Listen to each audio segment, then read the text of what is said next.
Senai. Seja muito bem-vindo, muito bem-vinda. Hoje a gente vai conversar com a Adriana de Castro. Ela é gestora de unidades de conservação na Bahia, atua junto ao Instituto de Meio Ambiente e Recursos Hídricos do Estado da Bahia, o INEMA. E, Adriana, eu queria agradecer demais essa oportunidade para conhecer um pouco e para poder contar para os nossos participantes dessa história incrível aí que vocês têm, com uma grande estrutura de proteção, de mitigação, de busca pela redução dos impactos de estradas nas unidades de conservação. Queria realmente agradecer essa sua presença e eu queria que você contasse um pouco para os nossos participantes quem é a Adriana, um pouco da sua carreira, quais são as suas atribuições hoje dentro do órgão. Por favor, faça a sua apresentação para que a gente possa te conhecer um pouco mais. Sim, olá a todos. Para mim é uma grande satisfação estar participando desse momento aqui com todos que têm um trabalho assim direcionado para os nossos objetivos em comuns, né? Então, dentro do que o professor Alex está pedindo aqui, vou fazer uma breve apresentação. Eu sou Adriana de Castro, sou bióloga e sou especialista em meio ambiente e recursos hídricos do INEMA, que é o Instituto do Meio Ambiente e Recursos Hídricos aqui do estado da Bahia, o órgão ambiental.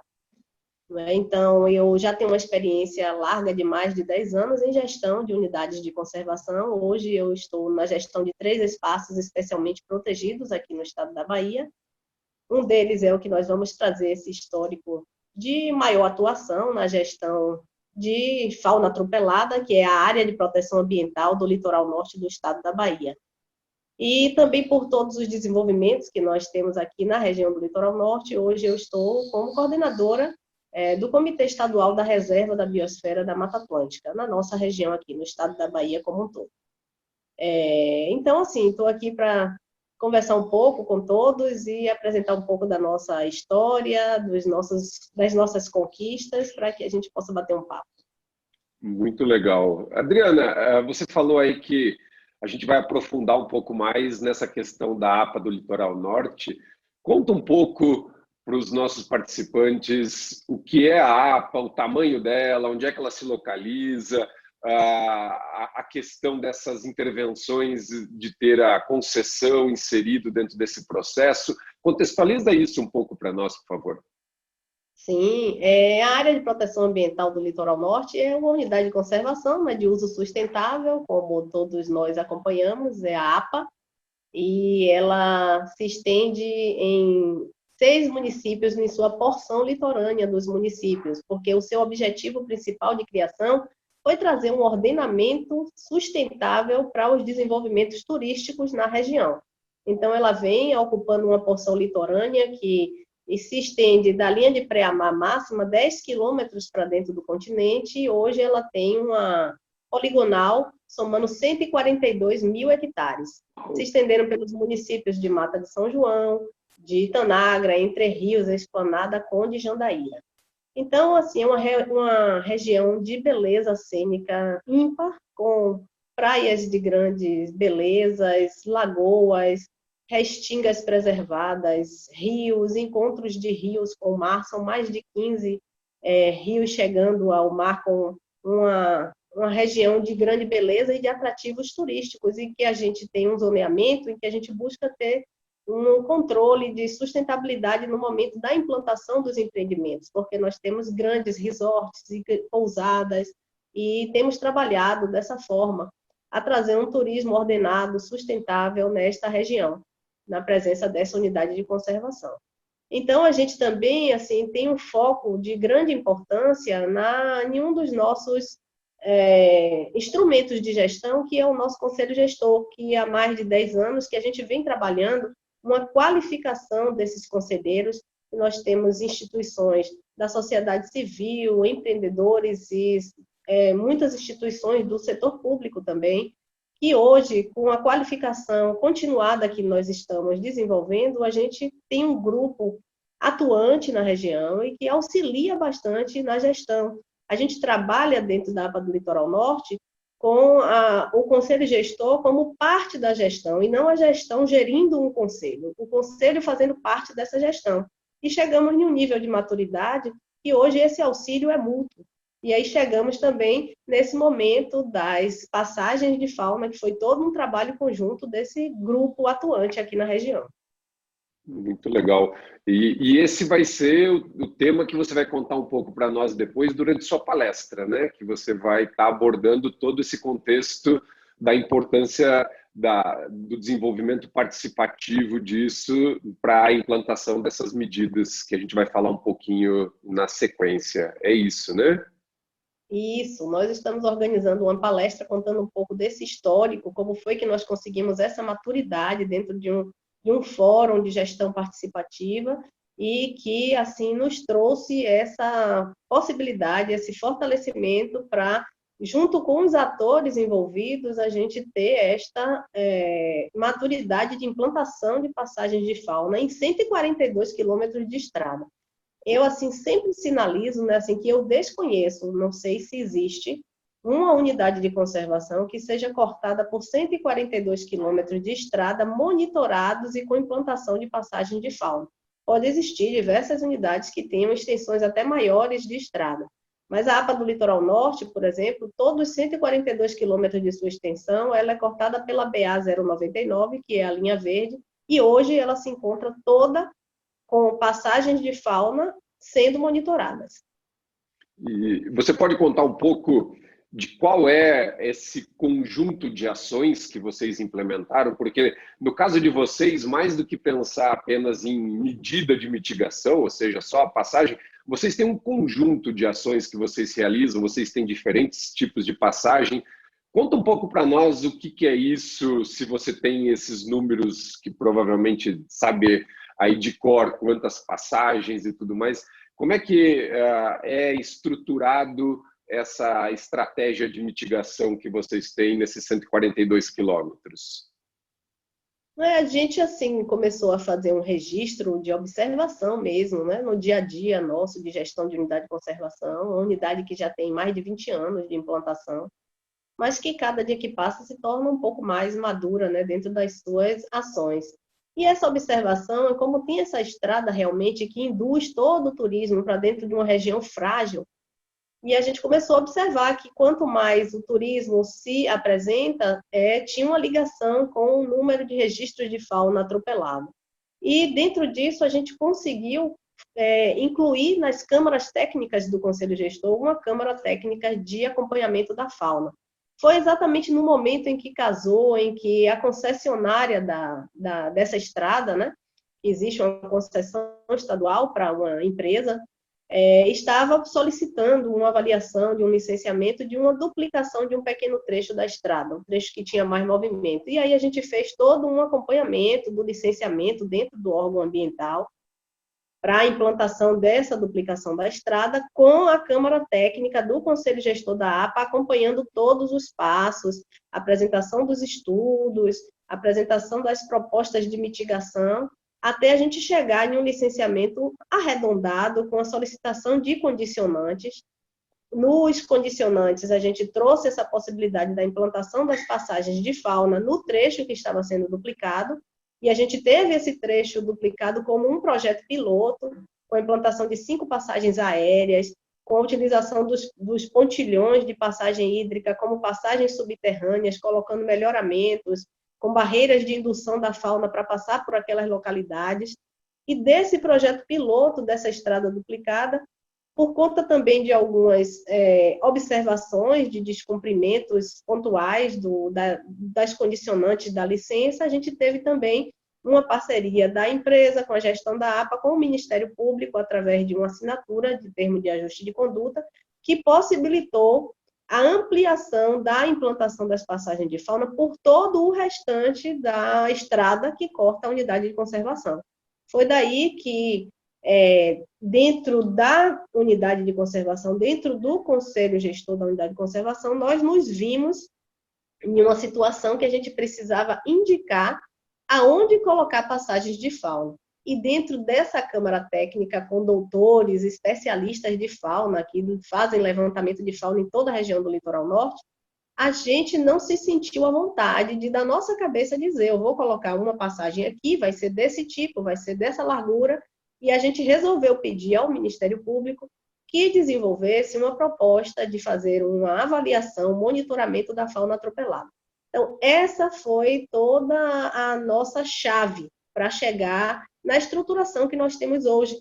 Porque com esse estudo da fauna atropelada, a gente conseguiu saber quais eram os lugares onde os animais estavam sendo mais atropelados, quais eram as espécies, para a gente conseguir identificar qual o tipo mais apropriado de passagem para implantar, assim como também o local específico para colocar. E daí a gente teve toda essa organização que hoje a gente tem implantada. Claro que a nossa proposta dentro da Câmara Técnica, como tem profissionais bem de estudo direcionado a essa temática, nós não ficamos apenas na questão das passagens de fauna, nós fizemos também toda uma proposta de comunicação para a região. E hoje a gente ainda busca novos parceiros para implantação de placas, implantação de outdoors, implantação de uma comunicação para que as pessoas entendam o que estão vendo, que estão passando por uma estrada que está sendo monitorada, que a fauna está sendo acompanhada e na tentativa sempre de ter uma redução da intervenção sobre a fauna nativa com os desenvolvimentos da região. Legal. Nossa, muito bom. E essa experiência de vocês, você comentou que desconhece outra unidade com essa estrutura, mas essa experiência de vocês já foi levado para algum outro ponto da Bahia? Ou isso ainda continua... Na verdade, assim, até quais fatores que favoreceram que isso fosse nesse ponto? Claro, você comentou já sobre o pedido de licenciamento e tudo mais, mas realmente existia uma estrutura presente que favoreceu isso, a entrada do Ministério Público. Isso é possível de ser replicado em outros lugares? Vocês têm tentado fazer isso? É perfeitamente possível de ser replicado. Agora, o que eu vejo como fortalecedor desse processo que aconteceu dentro da APA do Litoral Norte foi a maturidade em que o Conselho Gestor se encontra. Porque o licenciamento, de uma forma mais ampla, ele acontece em todas as regiões do Estado, em todas as regiões do país. Mas ter um conselho que possa estar buscando melhorias, atuando, sinalizando, orientando, foi a peça-chave aqui na região do Litoral Norte.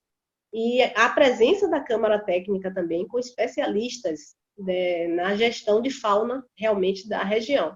Então, no momento chave, a gente conseguiu trazer esse grupo para ter uma ampliação de discussão com a presença do Ministério Público. Então, aí foi que a gente teve uma abertura maior para chegar na estruturação que nós temos. Por conta de um licenciamento, as coisas podem acontecer completamente como acontecem também em muitas regiões. Mas o ganho mesmo que nós tivemos foi esse grupo, uma atuação de um grupo realmente que tem uma ligação, uma qualificação. Eles sabem o que é que eles querem, né? O Conselho Gestor da APA do Litoral Norte hoje, quando a gente analisa a escada da gestão participativa, hoje eles se sentem num grupo, no nível de um degrau de parceiros. Eles são parceiros da gestão da unidade de conservação. Então, eu vejo que para a gente assim, ter mais exemplos como esse, pelo menos no estado da Bahia, a gente tem que ter um foco mesmo, ter uma atenção na qualificação do Conselho Gestor, para que esse conselho possa realmente trazer de uma forma mais efetiva a sua função, o seu papel enquanto aconselhamento da gestão das unidades de conservação. Muito bom. E você comentou que vocês fizeram um estudo que identificaram pontos, verificaram, pensaram justamente em espécies que estavam sendo mais afetadas. E eu acho isso muito interessante porque muitas vezes as pessoas acreditam que uma passagem vai servir desde o menor sapinho até o maior mamífero e vamos resolver todos os problemas. E isso normalmente não é o que a gente encontra. Vocês tiveram alguma priorização, ou seja, quais foram espécies chaves que tornaram não dá para se proteger tudo. Então, o que vocês focaram mais dentro desse processo, Adriana? Com certeza, assim, o detalhamento do estudo a gente pode até trazer nas apresentações para poder mostrar quais foram realmente os grupos, as espécies, né, famílias, que realmente foram mais afetadas com esse atropelamento, que foi feito num período de 1 ano, então nós acompanhamos, teve uma metodologia bem detalhada, Legal. e foi até apresentado no CIBIC passado, Hum, pela equipe da consultoria que estava acompanhando em campo. Mas, assim, especificamente, nós tivemos também alguns grupos que nós realmente priorizamos. A preguiça de coleira é uma espécie criticamente ameaçada de extinção. E foi um dos animais que foi registrado atropelamentos na estrada, pela nossa vivência mesmo, em período de acasalamento, de amamentação. Elas atravessam a estrada, tem remanescentes de vegetação dos dois lados, e elas atravessam. E esses animais foram registrados atropelamentos de preguiças de coleira. Então, as passagens aéreas foram mais direcionadas à estruturação para a passagem de animais com esse porte, com essa característica, né, de ser um animal arborícola. Tem também alguns taguins, tem o tamanduá-mirim, o ouriço, o cacheiro, que também foi o foco nessas passagens aéreas. Mas a gente também teve um foco na tentativa de mitigação dos animais que, porventura, não estejam sendo atendidos com essas passagens, como, por exemplo, os pontilhões, né, de passagem de água mesmo, subterrânea, por baixo da estrada, que receberam melhorias de prateleiras para que os animais possam se deslocar sem estar passando pela água, porque realmente é uma dificuldade, né, diminui bastante o trânsito dos animais nas passagens de fauna, com a canalização também, o direcionamento com barreiras indutoras, e a gente também teve exemplares de jaguatirica atropelada, e é um dos outdoors que nós já temos implantados na região, com uma imagem bem bonita, mostrando eu sou um dos espécies, um dos animais que são atropelados aqui na BA 099. Isso chamou bem a atenção, saiu em matérias, em reportagens, e a gente fez um melhoramento também dessas passagens subterrâneas. Quando eu falo nós fizemos, é que nós também podemos trazer essas propostas para a concessionária implantar. O grupo sempre trazendo contribuições e opinativos para que essas passagens tivessem uma efetividade de implantação realmente. E até hoje a gente ainda avalia algumas passagens que a gente não tem visto assim muitos animais utilizando. Quais são as formas que nós podemos fazer, as contribuições enquanto conselho, enquanto Câmara Técnica, para que a gente possa trazer essas melhorias. muito bom. E pensando agora na Adriana, com essa vivência toda dentro da gestão das unidades, a gente fala muito de atropelamento sempre. Agora, obviamente, a gente sabe que a estrada gera um processo de vários outros impactos.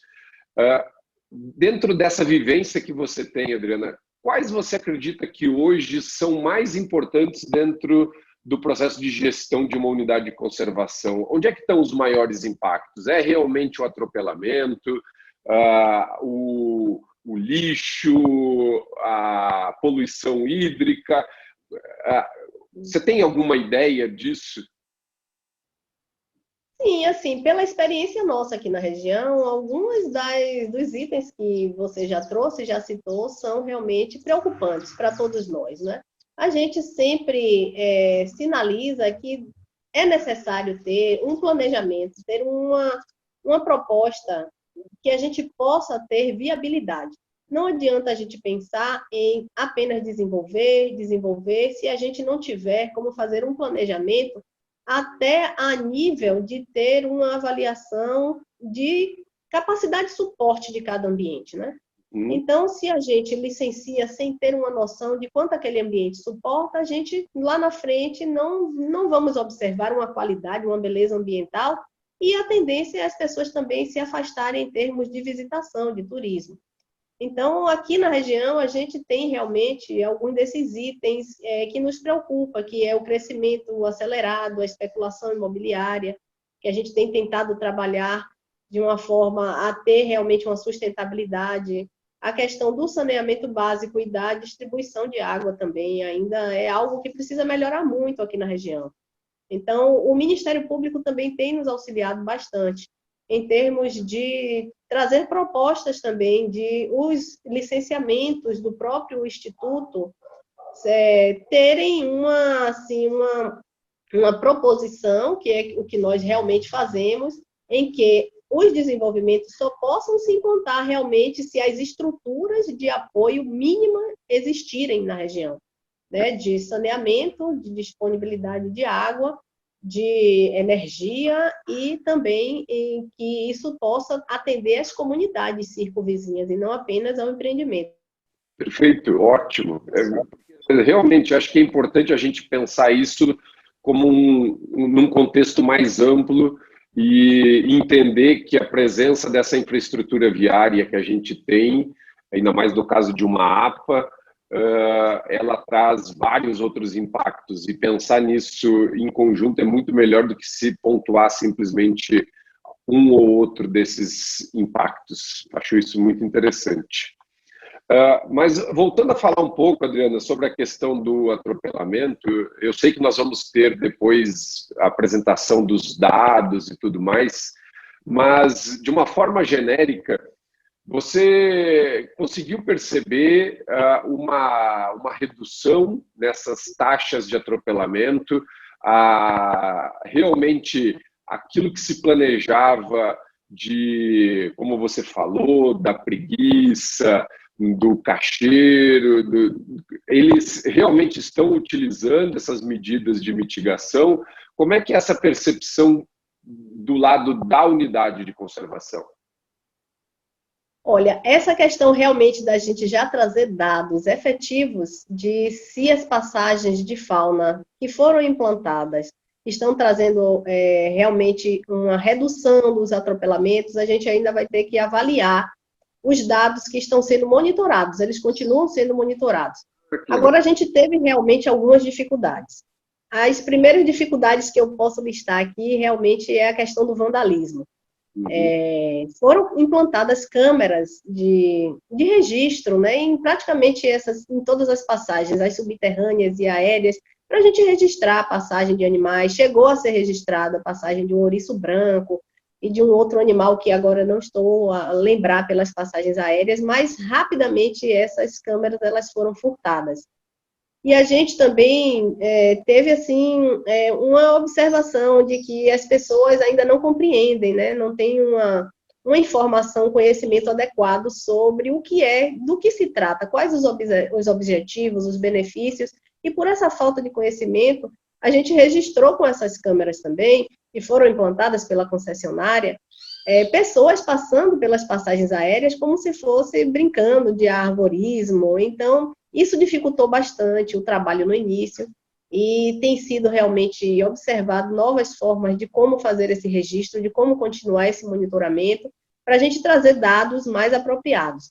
Mas a efetividade, eu acho que a gente também, e já temos feito isso também, é o casamento de todos esses nossos esforços com o processo de educação ambiental, que é uma etapa que a gente tem proposto também dentro do Conselho Gestor, que também nós temos Câmara Técnica de Educação Ambiental, de fazer esse trabalho mais com as comunidades, de trazer informações para que as pessoas possam, através do conhecimento, de saber por que aquilo está sendo implantado, observar a necessidade desse acompanhamento e vir um grupo para auxiliar realmente na efetividade da implantação dessas passagens, né? A gente também teve uma proposta que já foi implantada de um plantio de algumas espécies espécies arbóreas que têm um crescimento mais rápido, nos espaços onde a gente registrou atropelamentos de aves.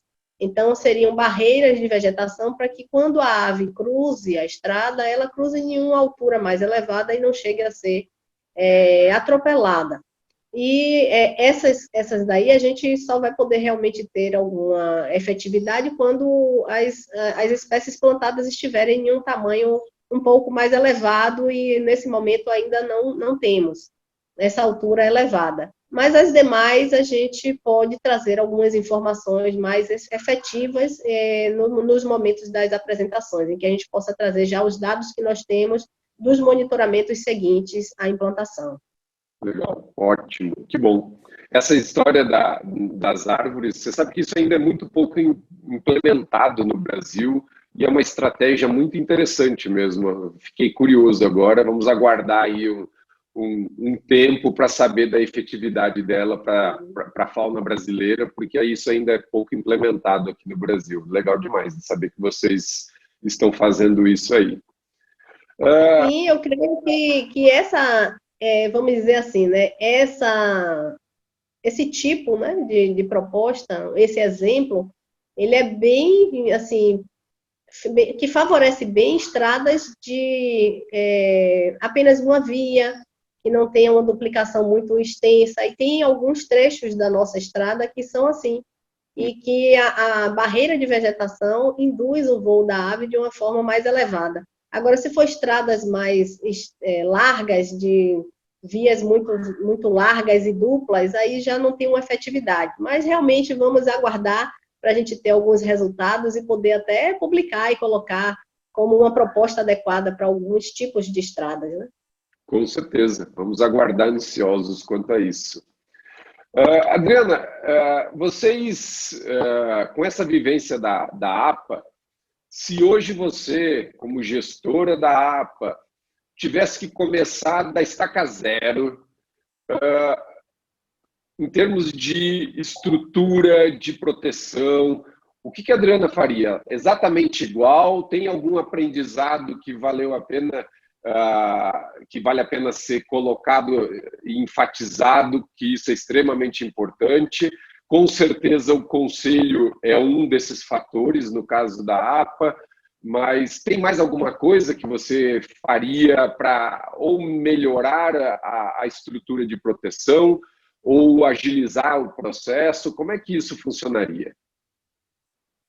Olha, quando essa pergunta chegou aqui agora, eu me lembrei um pouco do momento em que eu assumi a gestão da unidade de conservação, né? E é algo assim que a gente está dentro de um órgão ambiental ou em outros estados da forma que for, uma pessoa que esteja sendo direcionada para a gestão de um espaço protegido, e nesse momento, assim, você recebe, olha, você está assumindo aqui a gestão de um espaço protegido, no meu caso, uma área com 142 mil hectares, e a gente, assim, iniciando uma experiência profissional de gestão de unidade de conservação. Eu me vi realmente em um espaço imenso, com muitos conflitos, grandes belezas, muitos potenciais imensos, e eu apenas ali sozinha, eu não tenho uma equipe de gestão, né?